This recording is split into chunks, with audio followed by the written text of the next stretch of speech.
Este es El Mundo del Derecho y el Derecho en el Mundo, un programa de análisis, comentarios y discusiones sobre temas de actualidad tratados desde una perspectiva jurídica. Y ahora con ustedes, el doctor Carlos Gabuardi. Bienvenidos a su programa El Mundo del Derecho y el Derecho en el Mundo. En esta ocasión tengo el gusto de estar reunido con un excelente amigo, una magnífica persona que además tiene la herencia de la abogacía en su sangre, en su tradición y en su formación. Me refiero a Óscar Cruz Barney. Es hijo del afamado jurista y queridísimo y añorado maestro Rodolfo Cruz Miramontes. Así es que si todo el currículum y la formación de Óscar no fuera suficiente, tendría además el sello de la tradición. Óscar es un abogado de Chihuahua, avecindado ahora en la Ciudad de México, donde tuvo su formación como abogado en la Universidad Iberoamericana. Posteriormente estudió el doctorado en Derecho en la Universidad Panamericana, y algo que es muy interesante en la historia de Óscar es que él homologó su título en España, donde es miembro del Ilustre Colegio de Abogados de Madrid. En cuanto a su formación académica, fundamentalmente Óscar, yo creo que lo podríamos definir como un historiador del derecho, pero desde el punto de vista de la práctica profesional, realmente su práctica es muy extensa y muy diversa. En los últimos años se ha concentrado en el arbitraje, tanto en el arbitraje comercial, tanto como abogado, como árbitro mismo, como abogado de parte y como asesor de los gobiernos en la conformación de instituciones arbitrales en tratados internacionales. Sobra decir que Óscar tiene una extensa serie de publicaciones, de libros y de artículos.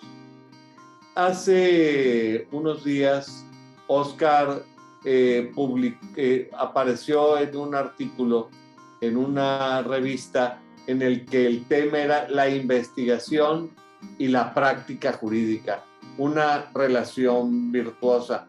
Esta temática me parece fundamental porque realmente, en mi opinión, y creo que esta opinión la sella Óscar con su vida, una exitosa y productiva vida y ejercicio profesional está basado en una sólida formación teórica, tanto así que Óscar es investigador titular del Instituto de Investigaciones Jurídicas. Así es que, bueno, pues yo dije que iba a hacer una breve semblanza tuya, pero se me hace que es un poco complicado.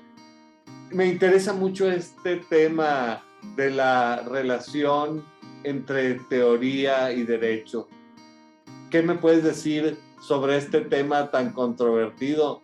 En nuestra propia profesión, con frecuencia se dice que lo importante es la práctica y no la teoría, y que una cosa es la teoría y que la teoría está absolutamente divorciada de la práctica. ¿Qué me puedes comentar sobre esto, Óscar? De entrada, muchísimas gracias por la invitación, querido Carlos. Un placer estar aquí contigo y con el auditorio, pues, compartiendo este rato. Efectivamente, la praxis, pues, y la teoría pareciera que están disociadas y que poco tienen que ver una con la otra, ¿no? Muchas veces los alumnos miran con cierta pues no sé si desconfianza, a esos profesores que no tienen presencia o no tienen un pie en el ejercicio profesional, y se admira mucho pues la práctica jurídica individual, ¿no? Sin embargo, en el concepto pues de jurista, ¿no?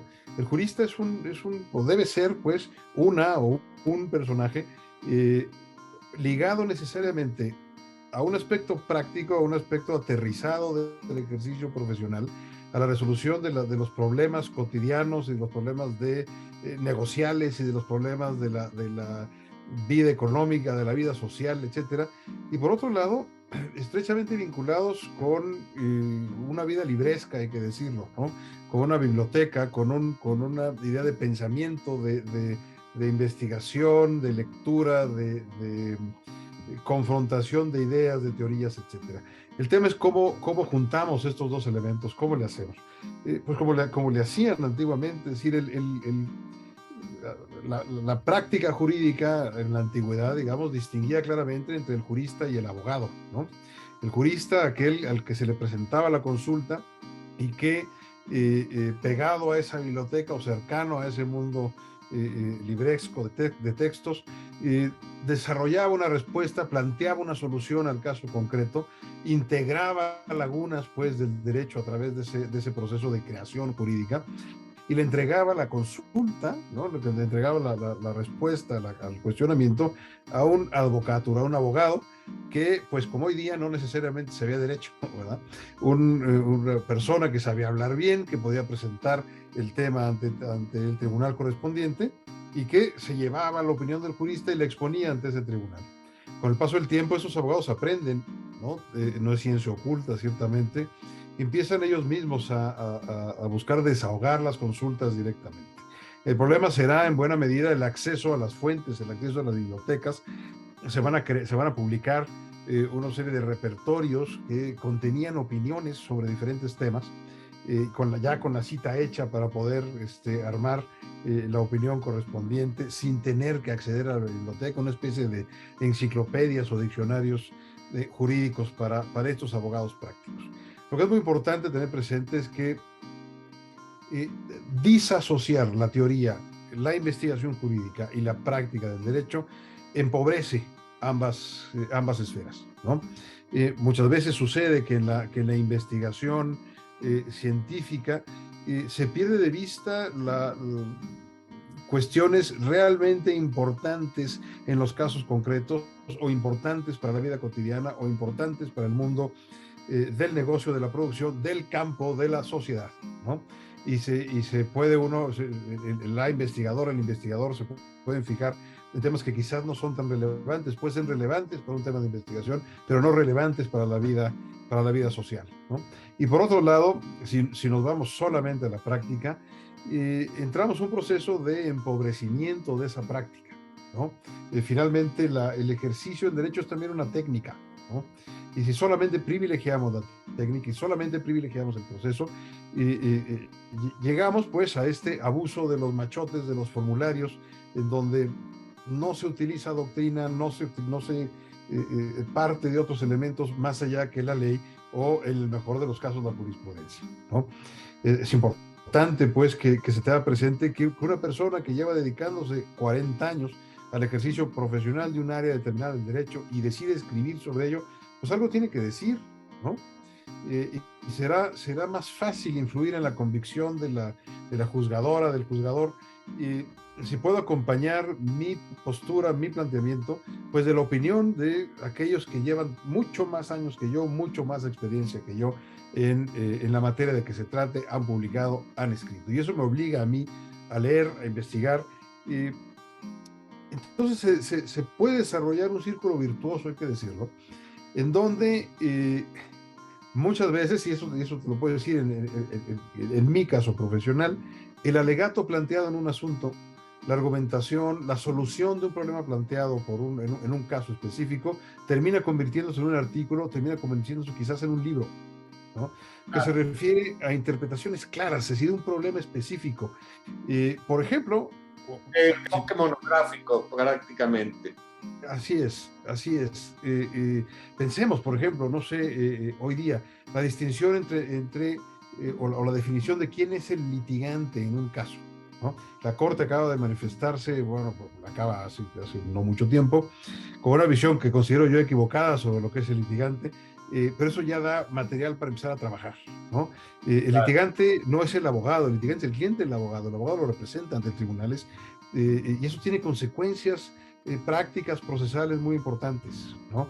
Y que tienen que ver con una tradición histórica, con una forma de entender el ejercicio ante el foro. Y un mundo ideal sería quizás, en términos de la práctica jurídica, aquel en donde la abogada, el abogado, al momento de estar planteando el argumento en un caso concreto, piense que ese es un argumento que puede en un momento dado constituir doctrina, que puede elevarse pues o desarrollarse en mayor medida y poder plantear sus ideas, su interpretación de la ley, de la jurisprudencia, de las disposiciones aplicables para efectos de enseñanza, para efectos de llevar un debate fuera de los tribunales y dentro del mundo académico, ¿no?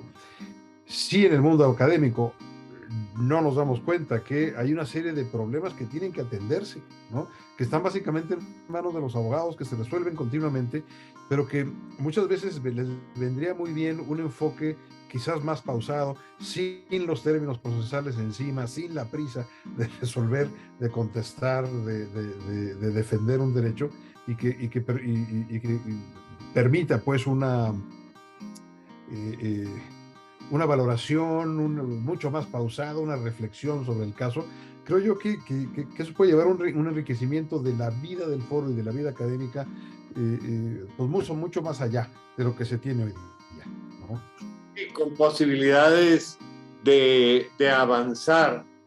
Hay muchas ideas que se me vienen ahorita a la mente, te las voy a comentar, pero lo cierto es que todavía con mucha frecuencia oye uno a grandes abogados de despachos, a grandes abogados de la práctica profesional referirse hasta con cierto aire de desprecio hacia los estudiosos del derecho, aunque tengan práctica profesional, y lo usan con el filo del cuchillo lleva un letrero que dice, es que son teóricos. Así Es una cosa. Y junto a eso, ese tipo de comentarios también está revelado en la percepción del público. El público con frecuencia piensa, no, si es profesor, si hace investigación y estudia mucho, realmente quizá no va a saber resolver mi problema. Yo necesito a alguien que conozca a los jueces y que sepa de trampas y triquiñuelas. Que esté metido en la cañería, ¿no? Exactamente. Pero hay que decir que la gente todavía piensa, hay mucha gente que piensa que el buen abogado es el experto en trucos y triquiñuelas. Bueno, claro, y a ver, y la práctica profesional, y me consta, pues hay así es esta idea, y nos consta a todos, pues esta idea de que todo requiere pues un billete por delante, etcétera, para poder, hombre, tener acceso al expediente. Perdón, pero se puede hacer un litigio, toma más tiempo, pues, pero se puede hacer un litigio sin dar un peso, ¿no? Que es como les digo yo, que es como creo yo que debe de trabajarse pues en el foro mexicano. Sí se puede, me consta, toma más tiempo, pero como bien dices, muchas veces hay cierto desprecio sobre el académico puro, ¿no? El doctorado no quita lo tarado, dice aquel dicho. Y hay muchos doctorados, evidentemente. Que Natura no da, Salamanca no lo otorga. Salamanca no lo otorga. Entonces, a ver, hay una cosa muy clara, es decir, el estar metido en un cubículo y en un ambiente exclusivamente académico, pues es como un banco de tres patas, pues falta un contacto con la realidad, falta un contacto con las necesidades cotidianas. Quizás una de las mejores expresiones y virtuosas, pues, de un encuentro entre academia y ejercicio profesional pues es lo que en la práctica del derecho estadounidense son los testimonios expertos o los affidavits, ¿no? En Claro. donde se hace le pregunta a un experto qué opina sobre tal o cual institución y se supone que ese experto pues tiene también alguna experiencia práctica en el tema. Es lo más parecido a lo que tendría, a lo que podríamos pensar en el desahogo de una consulta en el antiguo derecho romano. Evidentemente la disociación, porque existe una disociación entre la teoría y la práctica hoy día, pues no está bien y no nos conviene a ninguno de los dos, ¿no?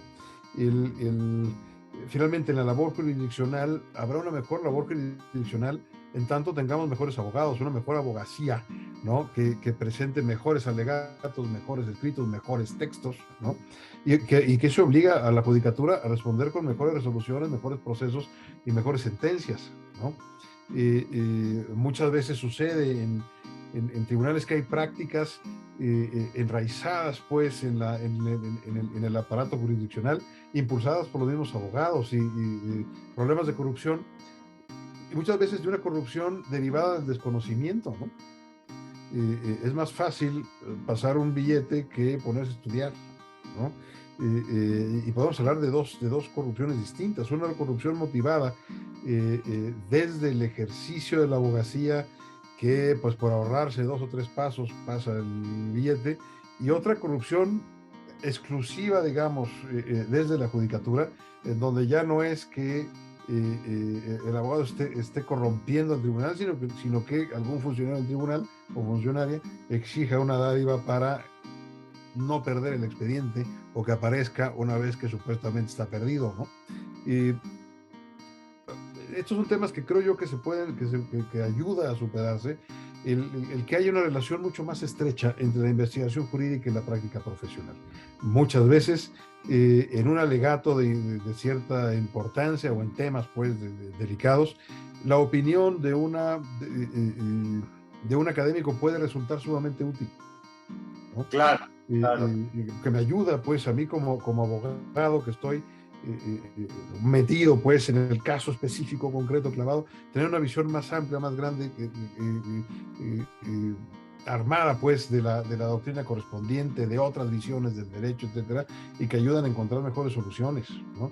Bueno, es que con frecuencia cuando tú estás mucho tiempo en un tema, aunque tengas mucha formación, te ciegas, te ciclas y necesitas abrir las ventanas y consultar el aire fresco a través de la opinión de tus colegas, etcétera. Por eso es muy frecuente que cuando uno está preparando un artículo científico, se lo dé a leer a otras personas para que te hagan comentarios. Y la revisión ciega, yo creo que por ahí también va.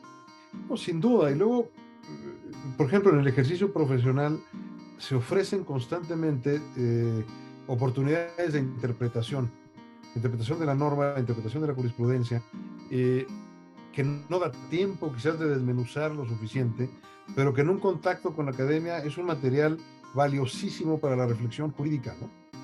Claro. Estoy pensando, no sé, cuando se plantearon los primeros casos del capítulo 19 del Tratado de Libre Comercio de América del Norte, ¿no? Que mencionabas a mi padre, a Rodolfo Cruz Miramontes, que tuvimos la oportunidad de participar como abogados de parte en esos casos. Se plantearon una serie de temas estructurales para el sistema de solución de controversias en materia de prácticas desleales del derecho, ¿no? Estructurales que necesitaron de una reflexión de carácter doctrinal y de una construcción de carácter doctrinal para poderlo resolver, y que sin esa afluencia, pues, sin esa inyección, pues, de conocimiento doctrinal, difícilmente se hubieran podido resolver de manera correcta o de manera adecuada o de la mejor manera posible.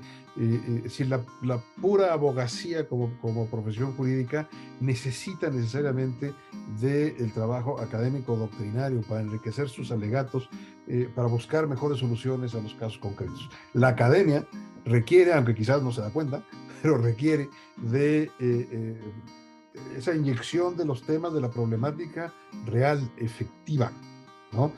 De hecho, vive todos los días en la vida de las personas, en la vida de las empresas, de las instituciones, con o sin abogados, con teóricos y sin ellos. Así es.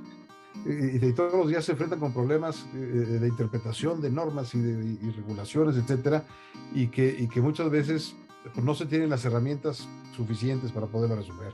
El, el, Ahora, eso no quiere decir que no haya una investigación, digamos, químicamente pura, si se quiere decir así. Hay mucha investigación que no tiene por qué estar vinculada con problemas de la vida social o de la vida diaria, ¿no? Investigación histórica, investigación filosófica en ciertos aspectos, etcétera, que es una investigación más dura, si se le quiere llamar así. Pero en muchas otras áreas de la investigación jurídica, la comunicación con el mundo del ejercicio profesional es urgente, es necesaria. Se nota, pues, muchas veces en discusiones de carácter doctrinal que hay grandes preocupaciones sobre temas que no tienen mayor relevancia para el caso práctico, ¿no? Bueno, tú me lo dices en un país como México, donde las temáticas de preocupación nacional son definidas por un café que se toma en la mañana, normalmente sin café. Normalmente sin café, sí, exacto. Bueno, porque sería muy interesante que de perdido se sirviera un cafecito como para animar el ambiente, ¿no? Unas galletitas y esto no estarían de más, unas natas de las maravillosas que se venden en la Ciudad de México. Pero mira, yo pienso que la investigación pura y dura a la que tú te refieres, campos como la filosofía, la sociología, desde un punto de vista más teórico, la investigación histórica alumbra el presente y ayuda a generar temas de interés y de reflexión para la construcción de la vida cotidiana, de la vida nacional, inclusive, y también eleva la calidad del discurso, porque en una autocrítica con respecto a lo que sucede en nuestro país, me parece que de pronto el discurso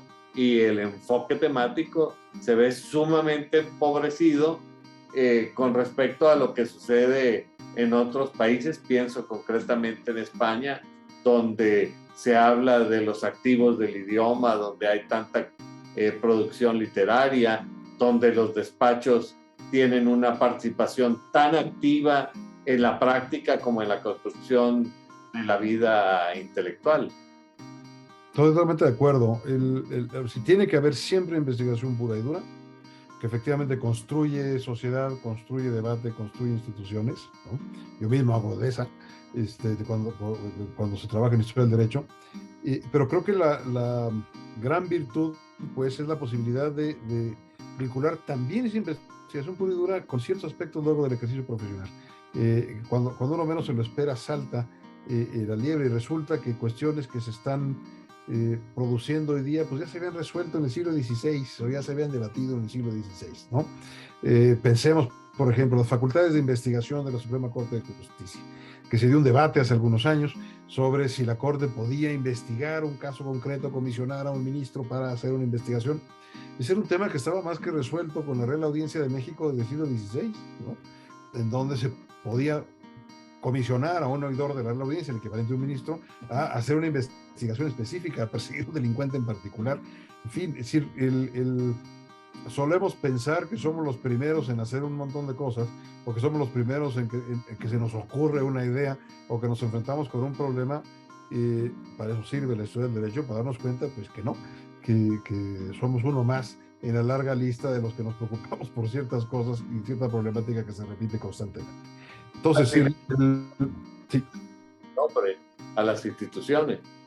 Sí, es decir, en la construcción institucional no se puede renunciar al pasado, ¿no?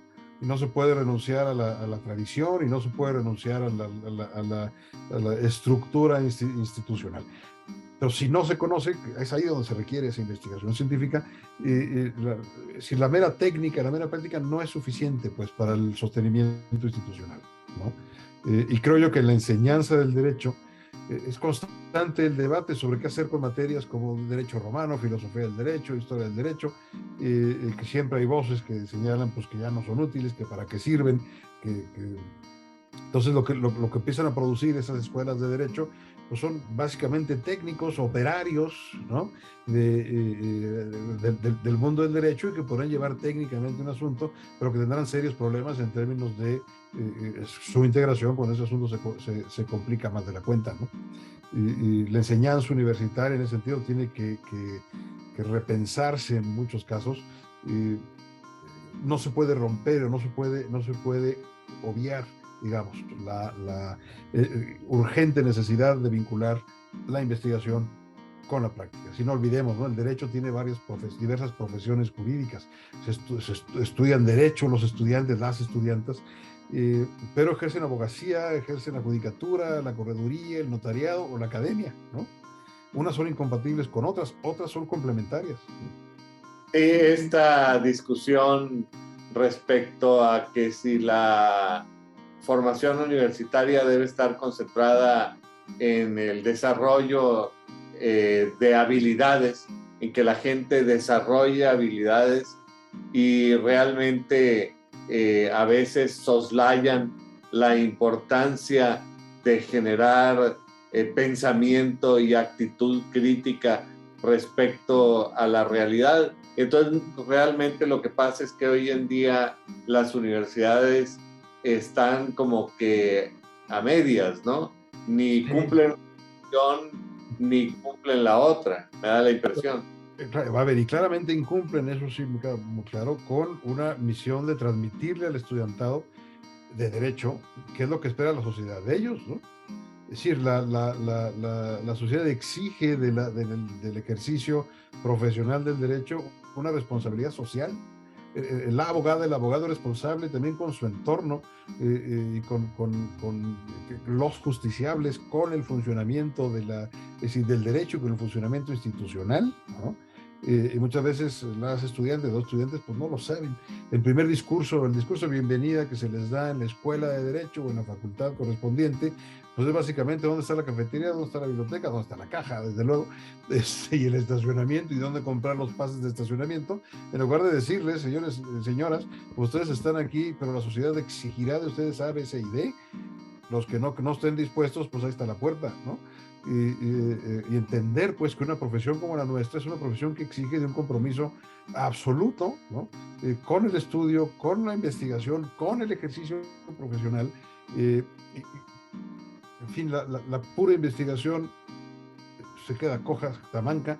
El puro ejercicio técnico profesional está cojo, está manco. Es decir, existe una relación virtuosa que tiene que darse entre ambas esferas, ¿no? Y las universidades tienen que entenderlo. Al estar conversando contigo, inevitablemente me viene a la mente los mandamientos del abogado del uruguayo Couture, incluyendo este aspecto de que el derecho es una lucha de pasiones, porque la verdad de esto subraya la relación del estudio del derecho y de la realidad jurídica y del mismo orden jurídico con la vida cotidiana, que es una lucha de pasiones. Y por otro lado, el mandato que nos dice, estudia, o si no, cada día serás menos abogado. Creo que es muy importante esto. Es fundamental, ¿no? El estudio constante y la preparación constante y la lectura constante. El problema es que la carrera, nuestra carrera, pues una carrera que sea, no sé cómo llamarlo, se ha llenado pues de gente, ¿no? Que muchas veces estudia derecho porque no sabe qué otra cosa estudiar, ¿no? Y en donde, en el mejor de los casos, se encuentran la vocación durante el estudio, ¿no? Y en otros, pues simplemente el estudio del derecho se convierte en una técnica, en una herramienta, pues, para ser mejores administradores o mejores directores o simplemente medio ejercer la carrera, ¿no? Pero pienso yo que si se cumpliera cabalmente la formación o la misión de formar sólidas personas con principios éticos claramente establecidos y también con una capacidad de estructurar metodológicamente su pensamiento con una actitud crítica, no importa que no ejerciera la profesión de abogado. Cualquier ámbito de la vida podrían ser muy exitosos, incluyendo en la labor de ser padre y madre de familia. Totalmente. A ver, y la formación ética, creo que esto es algo importante. Sí, a ver, la materia de deontología, pues, o ética profesional, es una materia que tiene que dar un abogado práctico, una abogada práctica, ¿sí? No un filósofo, no un sacerdote, no un académico.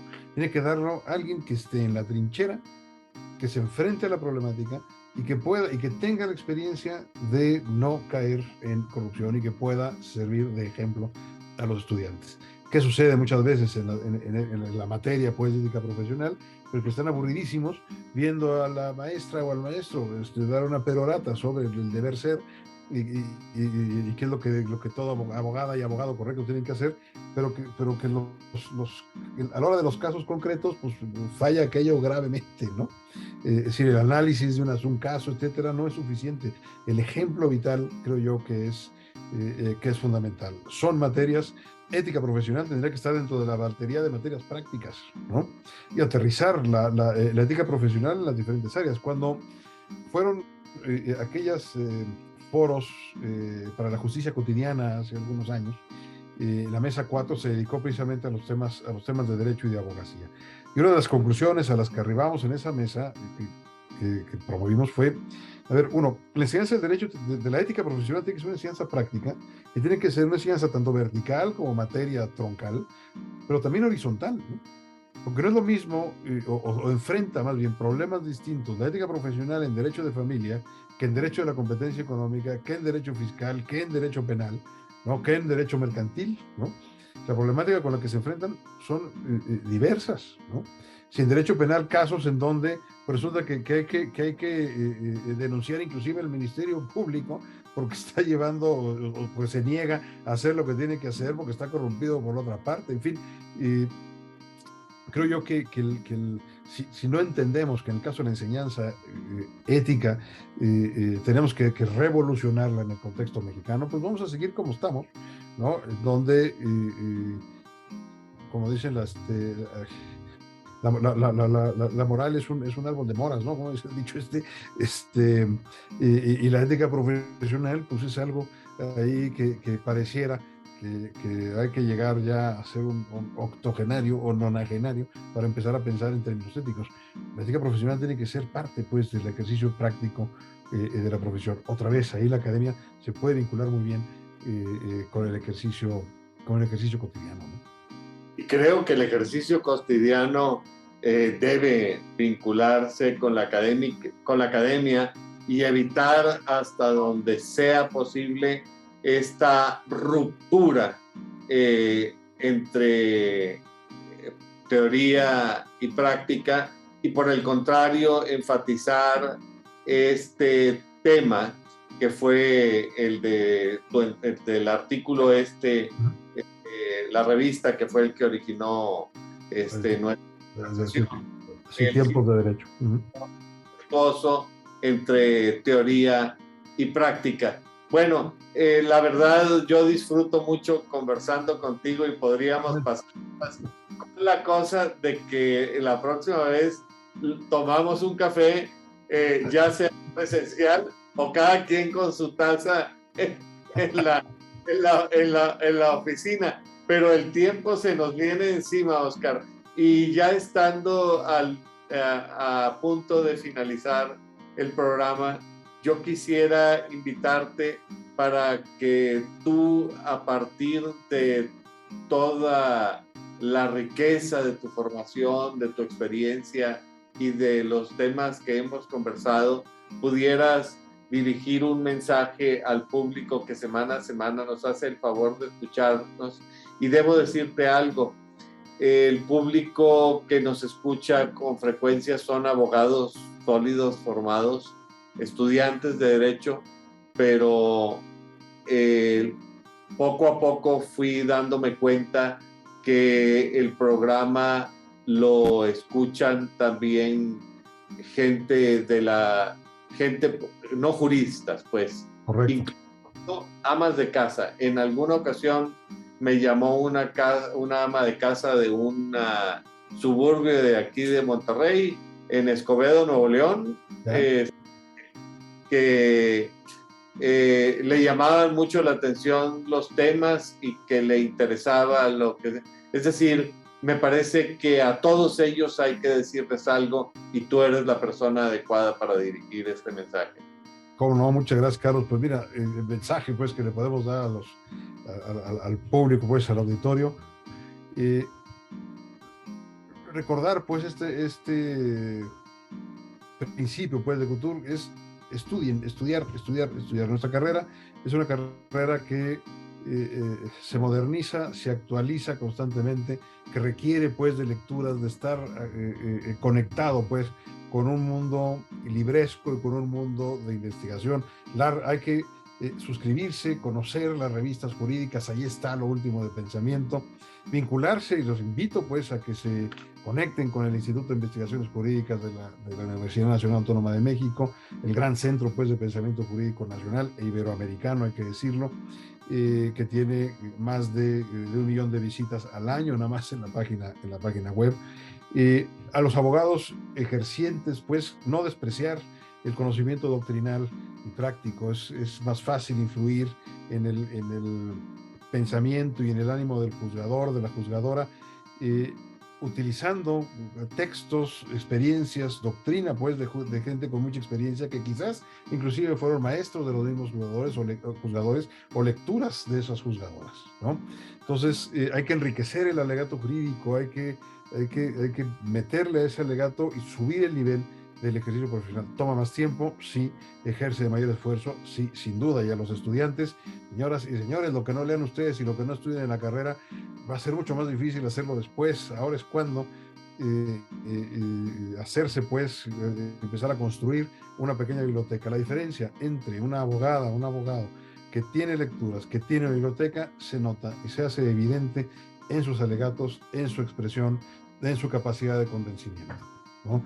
El conocimiento jurídico pues lo necesita este país, no necesita a todos. Vienen cada vez tiempos más complejos que requieren de una profesión mejor preparada, valiente, independiente, ¿no? Ese sería mi mensaje. Y yo agregaría no solamente abogados más libres, independientes y con buen juicio crítico, sino ciudadanos, gente formada con estas mismas cualidades, porque el derecho nos toca a todos. Así es. Lo ejercemos profesionalmente los abogados, pero lo viven todos los seres humanos como usuarios del derecho. Oscar, nuevamente quiero darte las gracias por el favor de tu compañía. Me parece muy importante que nos volvamos a reunir y conversar. Nos quedan muchos temas. Espero que no nos volvamos a leer al café, porque con té de manzanilla a estar más complicado. Va a estar muy aburrido. Estas conversaciones, al público que nos hace favor de acompañarnos cada semana, agradecerles el favor de su presencia, recordarles que su opinión es muy importante para nosotros. Nos gustaría tratar los temas que son de su especial interés y espero tener el gusto de saludarlos la próxima semana. Muchas gracias, Oscar. Gracias, hasta luego.